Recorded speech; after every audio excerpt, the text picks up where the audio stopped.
So while we just got a bunch of new content with the last patch 3.23, Invictus just also rolled out, giving us a multitude of new ships to take a look at, including some concepts and ships coming in the very near future, like the massive Corvette Polaris coming out in the next patch 4.0, and the new Drake Ironclad, a massive armored hulling ship. So let's dive into what's new, what's changed, and what's coming. And if by the end you think I did a good job and you want to see more content like this, please don't forget to hit that like and subscribe button down below. Starting with some ship updates, it looks like the F7 Mark I series from Anvil is going away as of the end of this Invictus. The medium fighter was one of the first ships ever shown by Chris Roberts when he pitched the idea of Star Citizen over 11 years ago. And as you can see from the original footage, it's remained pretty much the same since then, minus some updates that have happened over the years just to keep it flyable and usable by players who've purchased it. It was once also likely the star of Squadron 42, but they've moved on from then to the Gladius and the new F7 Mark II. I think it's rather cool that they're keeping the original version around, though it is a bit surprising that they're taking it off the store. It's one of the first times CIG has ever removed a ship from the store for good, which I genuinely hope is the start of a trend for some select ships in the store. CIG says that it will still though get an update pass to bring it up to gold standard and will continue to be supported by developers. They also noted that it will eventually also be earnable in-game, although they didn't specify any details on how this would happen, but I think it's a safe bet that it will have to do with reputation, which is exactly how I hope other ships taken off the store could also be earned. The Invictus patch also saw the update to the Retaliator, bringing it up to gold standard, adding the resource network onto it in preparation for the 4.0 engineering update, as well as modularity for ships. It's the first ship in the game then to have a functional version of this tech that they've been developing for years. This first iteration has only two modules though, a cargo module as well as a torpedo module, which is from the torpedo variant, with in-concept plans for a jump seat variant as well as a living module. Not having a module, by the way, just leaves the space blank. It's still usable, you could probably throw some cargo boxes in here, but it doesn't technically have a cargo grid, so I'm not sure if you could actually even sell off of it. The interior though is pretty much the same as it was before, with some visual updates and lighting passes, as well as a change to the way that you enter it through the bottom and the location of the airlock, which is now on the side versus the top. The flight deck is also now updated, the MFDs are different, and gone is the massive radar screen in the center of your vision. I think it's a pretty cool update. I'm not entirely sure how useful these cargo modules are going to be, but at least it gives you a taste of what modularity can bring to the game, albeit in a small bite size. They've also added a new variant to the Argo MPUV called the Tractor variant, and it basically is able to move cargo around a lot more efficiently than the original version, having two new tractor beams and the ability to carry cargo where the module sits for the other two personnel and cargo variants. What's really baffling about this one though is that it's designed to do precisely what the original was meant to do if you look at the literature on the website. It seems to me that CIG, instead of updating the ship to fit with the updated systems that were concepted after the ship was sold, they've elected instead to just create a new variant to fit with the new systems, rendering the originals needlessly obsolete. And while the thought did cross my mind that they could have done this in order to make an extra buck, I wonder why they didn't just choose to sell some new modules, say for example a base building module or a module for medical stuff. After all, the ship is slated in the new literature to still be able to equip the same modules as the other variants when that system comes online. Only this one's got tractor beams, so it does the original function way better. It's just such a weird choice, and it feels like another ROC DS just for different reasons. Sound off if you got the same feeling as I do on this one. It just seems strange.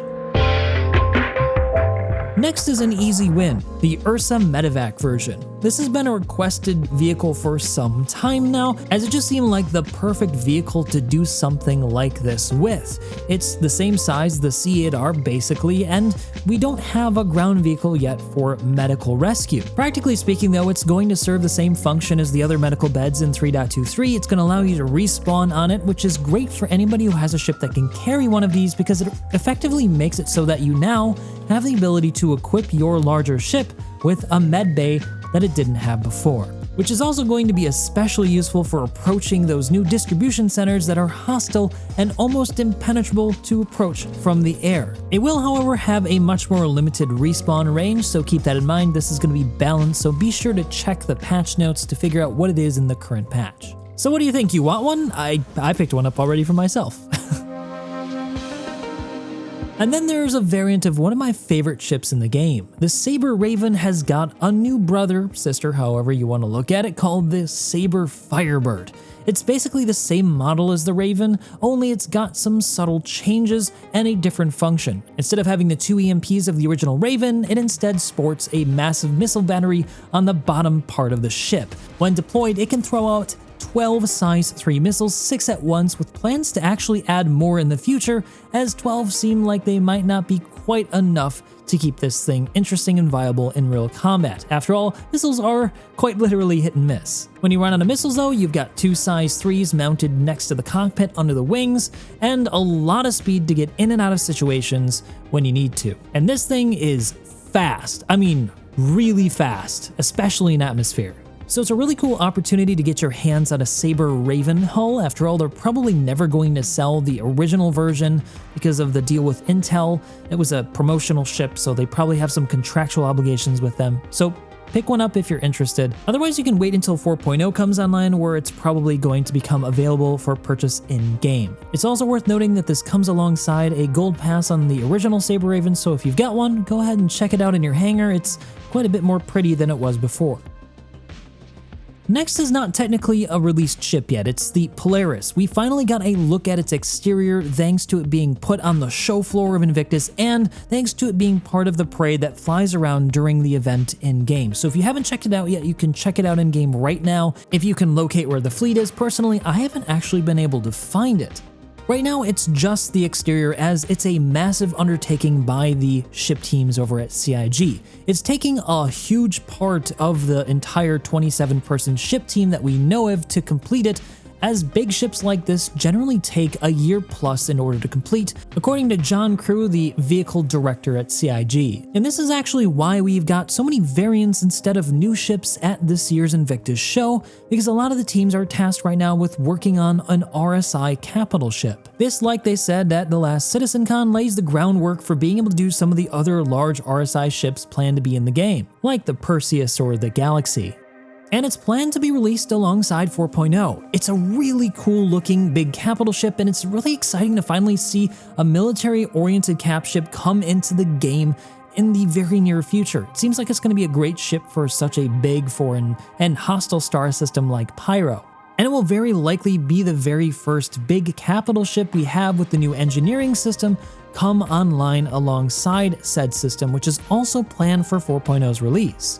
I say very likely because I am still thinking they're gonna announce a release date for Squadron this year, meaning they might also release the also highly anticipated Idris, which is a great deal further along than the Polaris. We even have it actually currently in game as a ship we can tour, not own, but tour.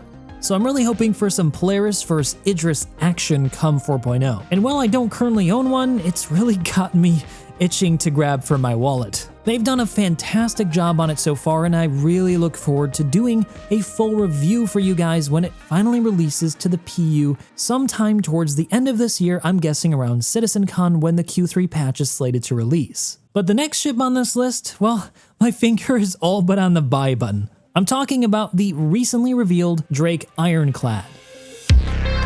So it looks like CIG are finally coming out with yet another big concept ship for Star Citizen. This is the Drake Ironclad, a new armored transport ship that lies somewhere between a large ship like the Drake Caterpillar and the C2 and the much larger Hull C, Hull D, and Hull E.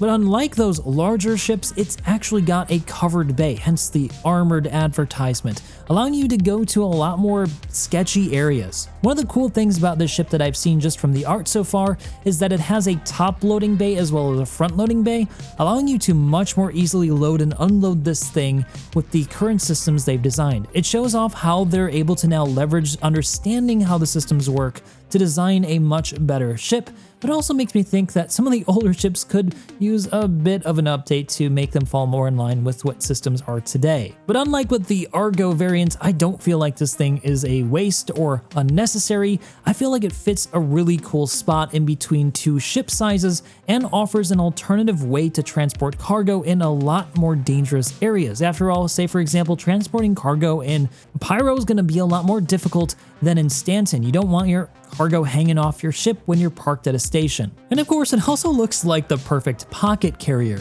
It's got a top-loading bay, which means you could land ships potentially on the top of it, and it's got some extra cargo space inside and in the back where you could put extra ammo, missiles, or cargo that you could use to refuel, rearm, and repair the ship that you will land within it, making it a great potential logistics carrier out where you're in an area where there may be less support. It also looks like they're going to have two variants of this ship, a more cargo-oriented version, as well as a more military-oriented version, which will have more turrets but less cargo space. One thing to keep in mind with this, though, is that it is technically still in concept and not under direct development. Right now, they're working on the RSI lineup of ships. Next, though, they're likely going to move on to another manufacturer, and seeing as how they're announcing this concept ship, it may be that they're choosing to next work on Drake. There are a large amount of large ships left over and some older ones that need to be updated like the Caterpillar that will likely be able to use some of the parts they developed for this particular ship. In fact, the command module they show in the concept art is the same exact one utilized